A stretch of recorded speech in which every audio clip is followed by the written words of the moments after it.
Eno ye program yo ensulo ey'enkya wano ku 3 ABN TV. Yiga okutandika olunaku ne Katonda.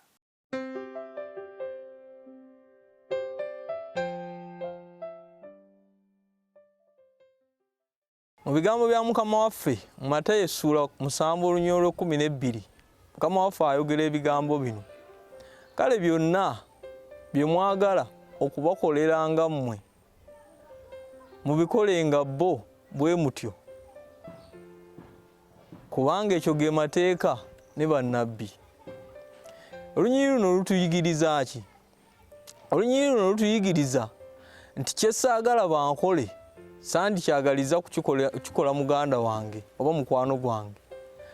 Nina okukola ekyo ekyenkanankana nange kye nandiyagadde bankolere eri muganda wange. Ekyamazima nina okuyimirira mu bigere bya muganda wange oba mukwano gwange okwebuuza nze kennyini nti naye singa abadde nze nga bakikola nze naalibadde mpulira ntya? Katonda ekyo kyayita amateeka ne bannabbi. Kitegeeza na amateeka kwagala, yagalanga muganda muliraanwa wo nga bwe weeyagala ggwe kennyini. Nina okwagala mukwano gwange, nina okwagala muganda wange nga nange bwe neeyagala. Ekyo ge mateeka ne bannabbi.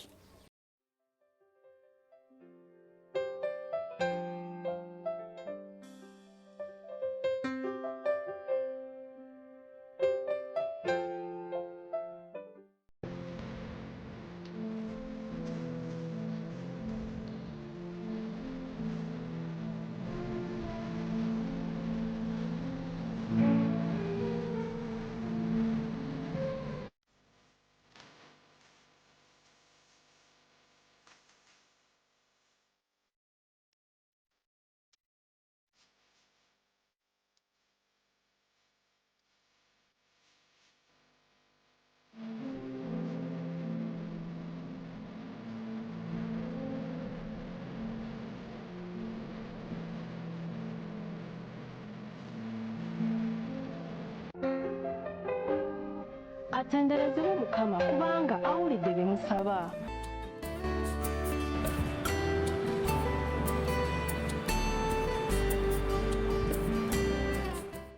Omwagalwa wasuze otya? Nze nasuze bulungi.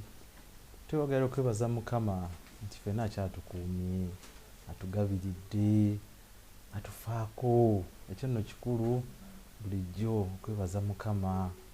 Buli lw'ozuukuka ku makya ng'okyali mulamu, yogera ku linnya lya Mukama, mutendereze, mugulumize, mwebaze. Nze ayogerako naawe enkya ya leero, nze Kato Derrick Ssebunjo, era nga ndi muweereza wa Mukama, nga mpeereza mu kkanisa eya Seventh Adventist Church Kampala Central ng'omukadde. Era nkwaniriza ku puroguramu yaffe eno. Puroguramu eno eyitibwa ensulo ey'okumakya. Puroguramu eno ebeerawo bulijjo ssaawa 12 ez'okumakya ku 3 ABN TV. Era njagala okujjukiza ntegezaako ne mukwano gwo. Ate ne ku YouTube tugenda kubeera ne puroguramu y'emu nga naye ebeerako vidiyo zibeerako. Oyinza obutazifuna ku TV olw'okuba oli busy, naye ojja genda ozinoonye ku Avento Media, era tuzikole ki? Tuzirabe. Kakati najja basaba twewombeeke olw'okwebaza. Kitaffe omwagalwa, tukwebaza olw'enkya ennungi gy'otuwadde. Mukisa munene ffe okubanga tukyali balamu n'okwogera ku linnya lyo. Era kitaffe tuzze ku bigere byo okwongera okuyiga ekigambo kyo nga tunafuluma agenda kukola. Katonda waffe yongera otuyigiriza tuteeketeeke obulamu bwaffe, tufulume nga tulina amaanyi, tujuzibwa mu mwoyo gyaffe ogenda okuweereza n'abantu bwe watuwa. Era Katonda waffe tubeere ekitangaala eri ensi. Kuyita mu Kristo we tukusabye, amiina. Tugenda tutunuulira endowooza y'omusajja Yona. Endowooza ya Yona. Yona mumumanyi, mwali muyizeeko mu Bayibuli. ffenna tutera okubeera eyo mu baana era abaana abato bamumanyi Yona musajja eyadduka amaaso ga Mukama agenda kinyanja nekimumira bla naye Yona yaani ono twagala otunulira endowooza y'omusajja ono oba yali nnungi oba yali si nnungi. Omusajja ono akwewuunyisa naye nja basaba tugende mu kitabo kya Yona essula ey'okuna olunyiriri olusooka tuyige ffenna tusome ekyawandiikibwa kino. Kigamba nti naye Yona n'atasiima n'akatono n'anyiikaala. Nti naye Yona n'atasiima n'akatono n'anyiikaala. Yali endowooza ye tujja kulaba. Olugero lw'omusajja ono Yona ze zimu ku ngero ezisingayo amaanyi mu Bayibuli n'abaana balumanyi. Omusajja ono yeewuunyisa. Omusajja ono Katonda yamuwa omukisa ogw'amaanyi okumukwatirako mu kubuulira enjiri. Naye ate ye kyeyakola kudduka mu maaso ga Mukama. Bannange oyinza okudduka mu maaso ga Mukama nannyini magye nannyini nsi simanyi kye yali akola ki alowooza. Kakati munnange ngenda bayitira mu bufunza abatamanyi lugero luno. Adduse maaso ga Mukama agenza alina genda Nineve addusa ayagala genda Talusiisi afunye tiketi awo sasudde atudde ku lyato dene kyombo amadde negundi ndoza VIP agenda kwebaka tulo agenze wansi ayingidde taddeyo emigugu gye yeebase kisimbudde ate waayita mmeka lyato litaba mazzi gatabanguse.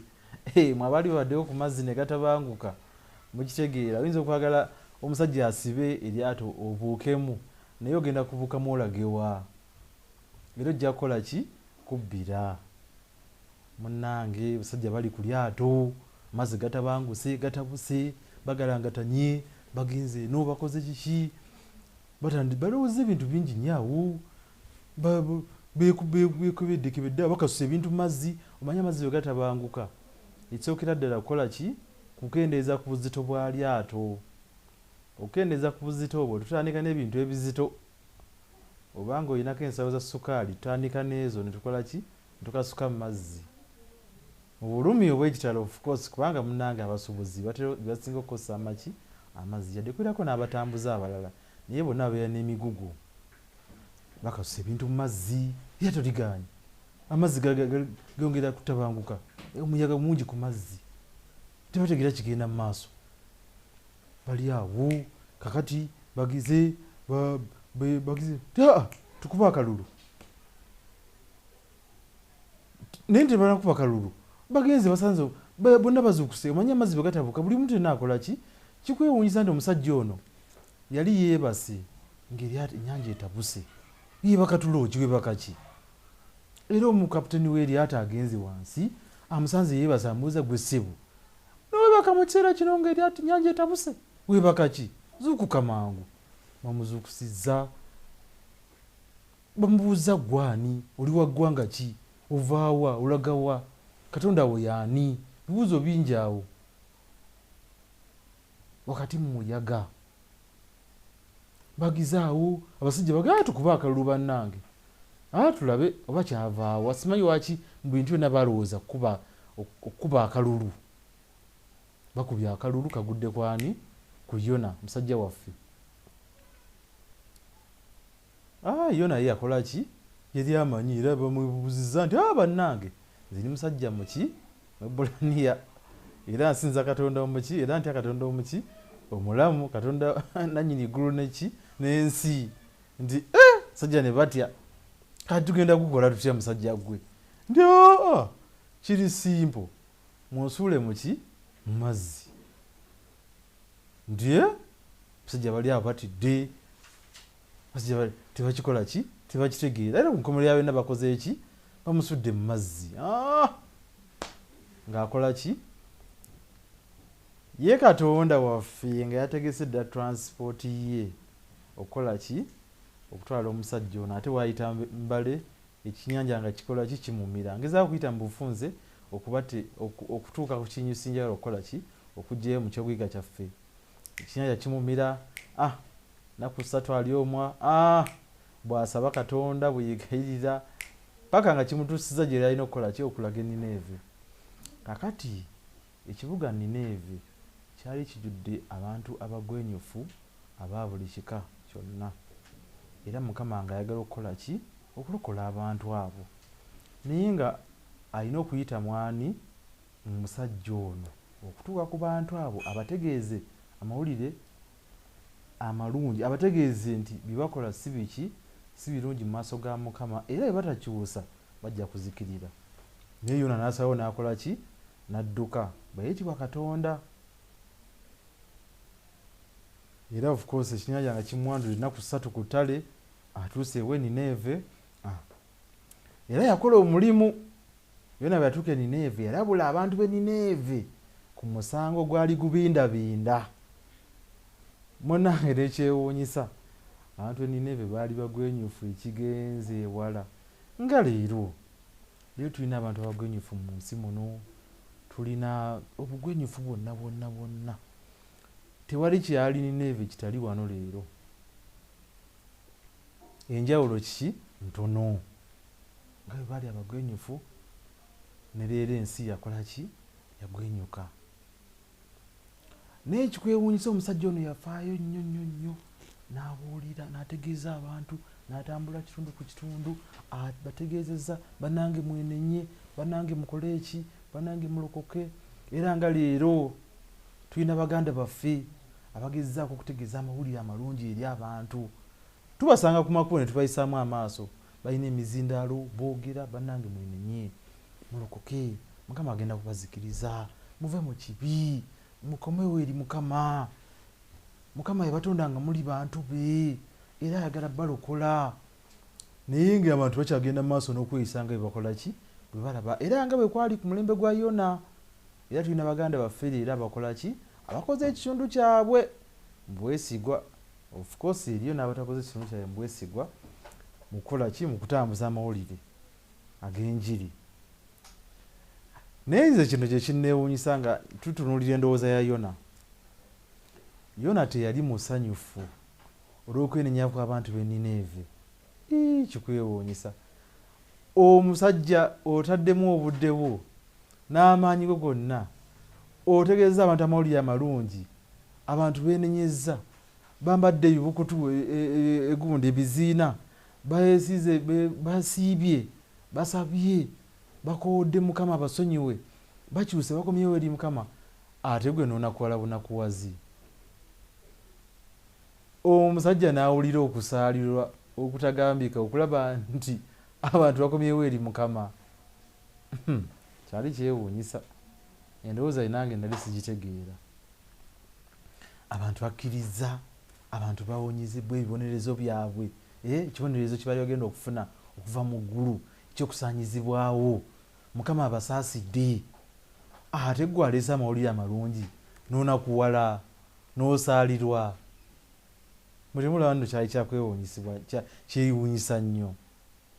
Naye ate omusajja ono nakirowoozaako naye ate kirowoozebwa nti Yona yeeyisa bw'atyo okutya okulabika nga nabbi w'obulimba.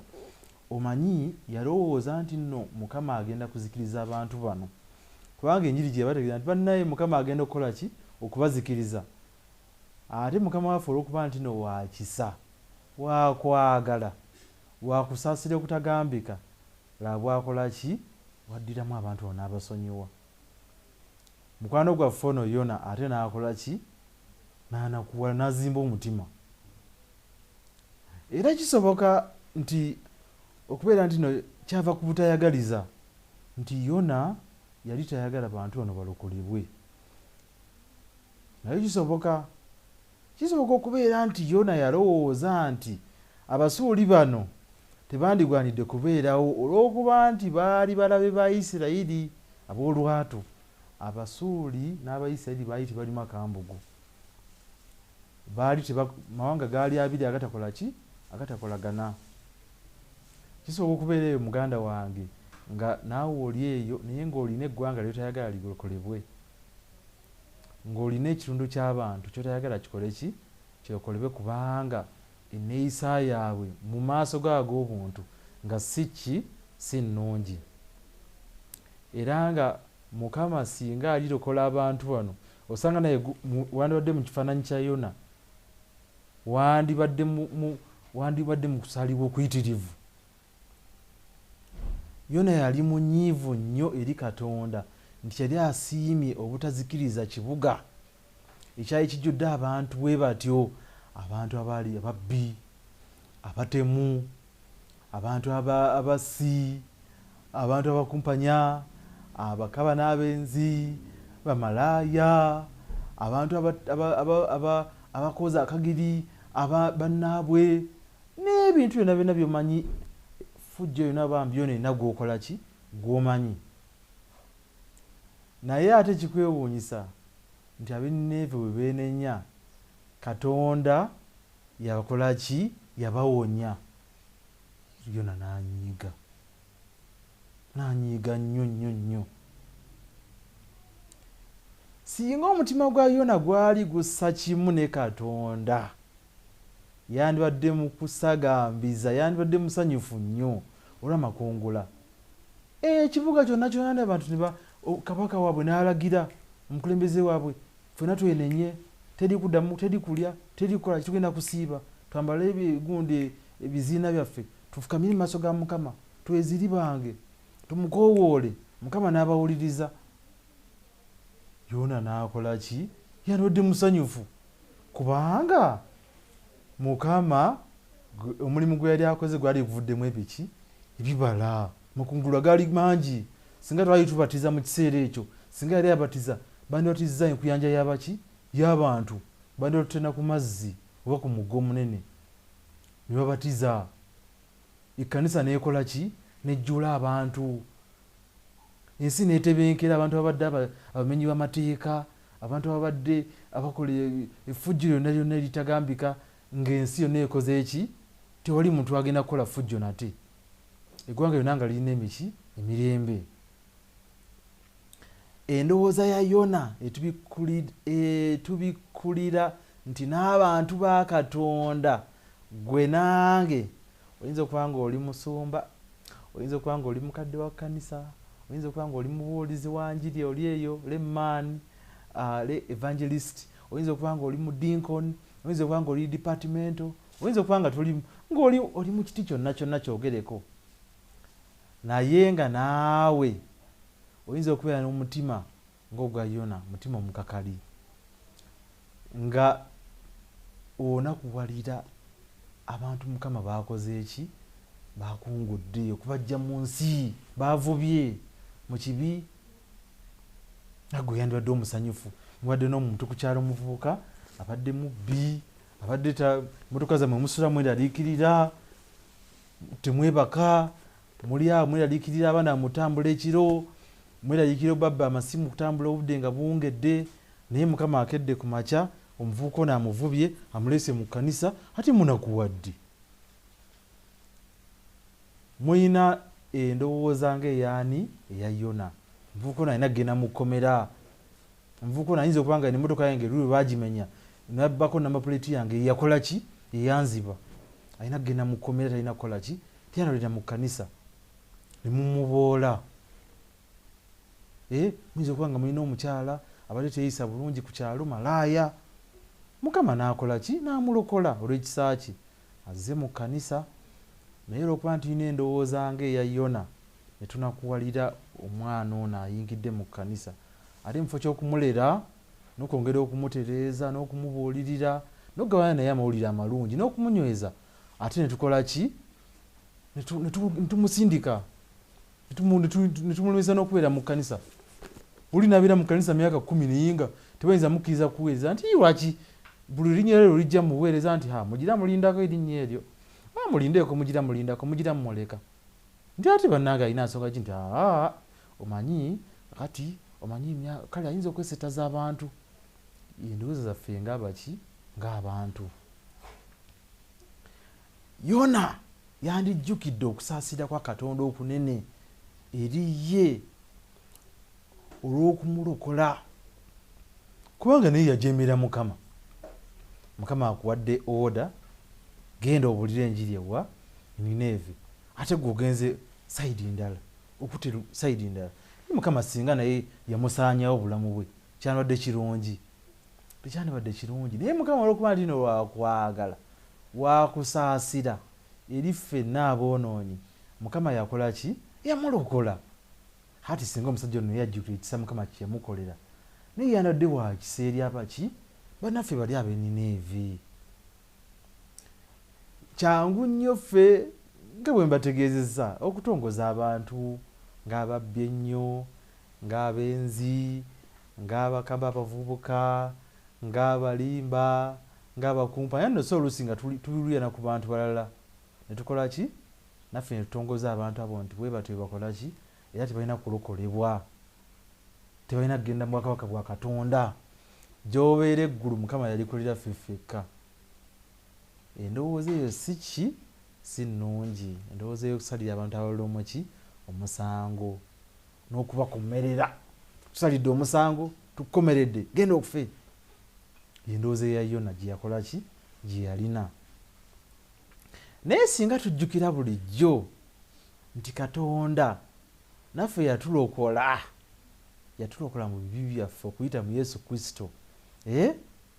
Ebibi ebyo Yesu Kristo byamutwala ku musaalaba Gologoosa, n'akomererwa, n'ayita mu mbeera nga bwemwagira Getsemani, mu mbeera ey'okunyigirizibwa, n'azitoowererwa.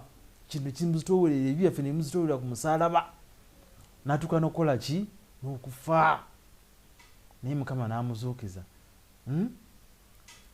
Twandere tutegeera nti Katonda asobola okukola buli muntu yenna. Naye ffe tugenda tulowooza nti oyo banne nga mwonoonyi lukulwe, Mukama ayinza omulokola. Nga baani be mumanyi abayiikira nti Mukama ayinza okulokola omuntu afaanana bw'atyo, yatta abantu luli abangi, eyakola bw'ati. Mukama asobola okumulokolera ddala. Endowooza tukole ki? Tujejjemu endowooza ya Yona si nnungi. Ffe tulina kukola kitundu kyaffe mu bwesigwa. Mukama watutuma okubuulira enjiri, tubuulire enjiri mu bwesigwa. Omulimu gw'okulokola ogwa Mukama. Era abantu abajja kukola ki? Mukama talina muntu gw'ayinza kulemerera. Era abantu abalizikirira bagenda kuzikirira kubanga baasalawo bwe batyo. So si nti nno Mukama akoze eki? Asazeewo, kubanga Mukama yabalokola, yabafiirira, n'abalokola n'abawa obulokozi bwabuwa. Ekitundu kyabwe kukola ki? Kukkiriza. Gwe nange buvunaanyizibwa bwe tulina kutuukirira abantu abo, tubategeeza amawulire amaki? Amalungi nti Mukama akola ki? Abaagala. Era akola ki?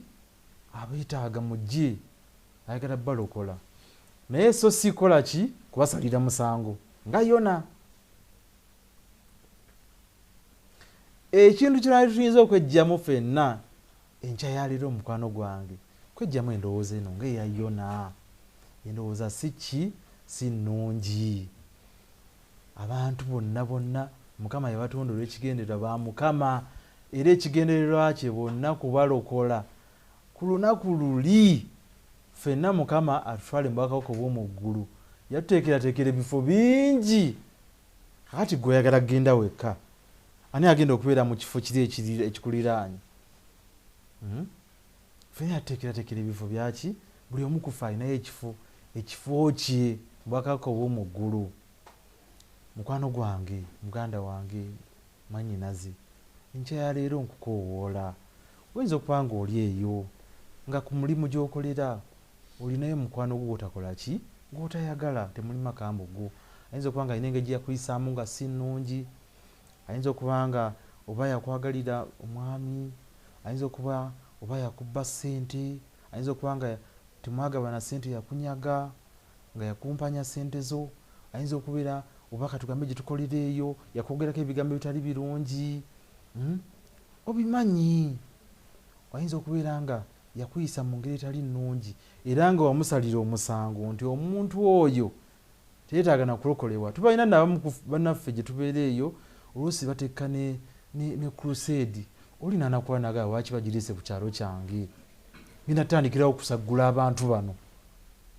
kubanga babasalira dde omusango nti abantu ku kyalo kino balina kukola ki? Kuzikirira. Era ggwe ssebo olinze Mukama bw'alikomawo bonna bakole ki? Bonna bazikirire, gwe ne famire yo mugende mu bwakabaka obw'omu ggulu. Kijja tunakuwaza nnyo mukwano gwange bwe tutuuka mu bwakabaka obw'omu ggulu ne tutuuka nga ebifo bijjudde naye nga bikalu, biri eyo naye nga biki? Bikalu. Nga twalina omukisa okukola ekitundu kyaffe, okutegeeza mikwano gyaffe bano abatalina bwesigwa mu Mukama waffe, abatakkiriza Mukama nti yabalokola era yabafiirira era yagala obbanunula, nga twakola kitundu kyaffe naye nga abantu bano twabeeranga awo tulina ne tusabira n'essaala embi nti Mukama omuntu ono singa omuzikiriza nti bannange ono n'atega bbomu netta abantu bonna bwe bati abalala ne balumizibwa, kale Mukama singa ozikiriza abantu abafaanana bwe batyo. Naye weerabidde nti naffe gwe nange naffe tulina bye tukola nga mu butuufu twetaaga kuzikirira, kubanga ebyo byonna mu maaso ga Mukama bikola ki? Byenkana. Guyinza okuba nga tewateze bbomu naye nga wakyusiza kalaamu, kyenkanakana neyategeza ebbomu kubanga mu maaso ga Mukama naye wakoze eki? Wanyazi. Oyinza n'okuba nga tewakoze eki? N'ebifaanana bwe bityo byonna. So Mukama waffe atukoola enkya ya leero tuba okubeera n'endowooza efaanana ng'eya Yona. Tubeere bakusaasira eri abantu, tubeere bakisa, tubeere bakwagala eri abantu, tubagalize okulokolebwa. Mukwano gwange katombeeke tusabe. Kitaffe Katonda waffe tusaasire bulijjo, tuleme okujeema nga bulijjo nga tumidde okukola omulimu gwo nga Yona, okubuulira enjiri. Mukama bulijjo tusaasire tusanyukirenga wamu n'eggulu, era tuleme okufuna obujja olw'amakungula amangi Mukama g'oba ovubye, kubanga naffe watufiirira era n'otulokola ku musaalaba. Naffe tusaasire bulijjo Kitaffe, tuyayanirenga okutegeeza abantu amawulire amalungi n'okubaagaliza era n'okubategeeza nti wabafiira n'obalokola era ogenda kujja ffe n'otutwale mu bwakabaka obw'omu ggulu. Kitaffe tukwebazza okuyita mu Kristo Mukama waffe. Amiina. Yiga okutandika olunaku ne Katonda, olwo nno ebisuubizo bye birabike gy'oli.